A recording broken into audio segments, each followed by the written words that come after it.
चल रहा है नवरात्रि का समय। मेरा आप सबसे हाथ जोड़ के एक निवेदन है, अगर घर में कन्या भोजन कराओ तो ये गलती नहीं करना, और अगर गलती करो तो सौगंध खा लो कि अब घर में कभी कन्या भोजन नहीं होगा। अगर ये गलती तुमने कन्या भोजन में कर दी और एक गलती ब्राह्मण के भोजन में कर दी,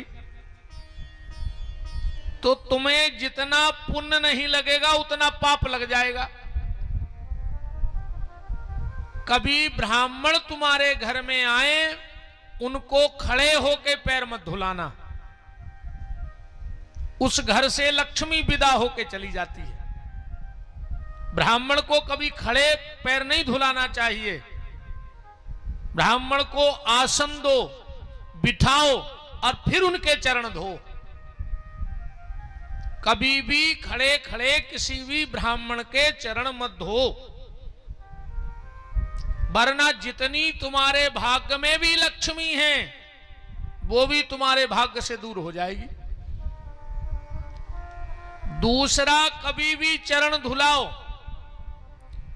तो उनके चरण कभी कपड़े से मत पोंछो। हमारी बात ना मानो, हम तो आपसे बिल्कुल खरी खोटी बात कहने वाले हैं।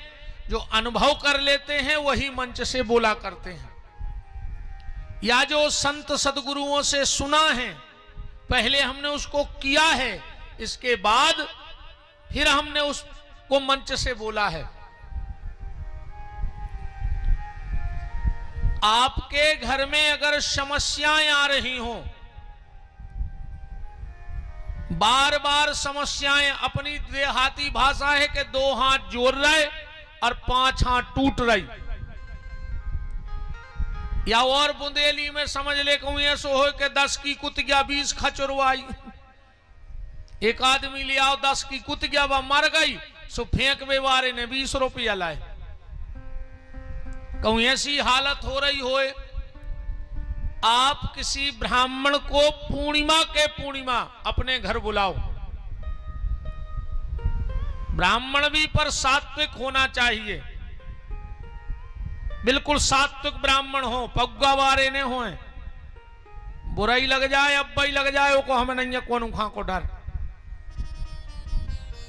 आ होने सो बिल्कुल नहीं अज्जो, हमें जरूरत भी नहीं है। सात्विक आचरण वाले ब्राह्मण को अपने घर पूर्णिमा के दिन बुलाओ, उनके चरण धुलाओ बिठा के, और उनसे कहो कि गीले पांव मेरे घर में चल दो। बस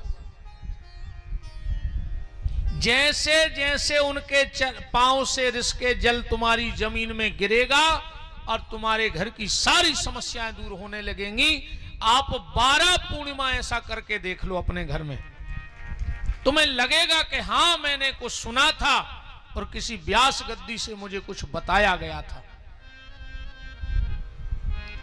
बात है कन्या की चल रही है कि कन्या भोजन में क्या गलती ना करें।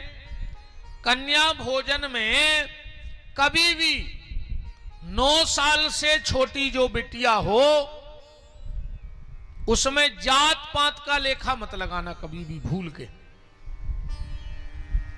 क्योंकि 9 साल से छोटी बेटी की कोई जात नहीं होती। और मैं बहनों ये भी आपसे निवेदन कर रहा हूं, अगर तुम मंदिर में जल चढ़ाने आई हो, भीड़ भाड़ बहुत है, अगर मंदिर जहां तक माता की नजर पड़ रही हो मंदिर से, वहां तुम्हें 9 साल से छोटी कन्या दिखा जाए, तुम अपनो जल को लोटाओ के चरणों में चढ़ा दे, क्योंकि वो साक्षात दुर्गा बाहर घूम रही है मंदिर के। जरूरी नहीं कि जल तुम मूर्ति पे ही चढ़ाओ, जहां तक मंदिर से माता की नजर पड़ रही हो वहां तक अगर 9 साल से छोटी बेटी तुम्हें दिख जाए तो वो जल उसके चरणों में चढ़ा के प्रणाम कर लो। हो सकता है माता की मूर्ति पे जल चढ़ाने वाले की बाद में सुनी जाए, पर तुम्हारी पहले सुन ली जाएगी। मैं विश्वास दिला रहा हूं मन।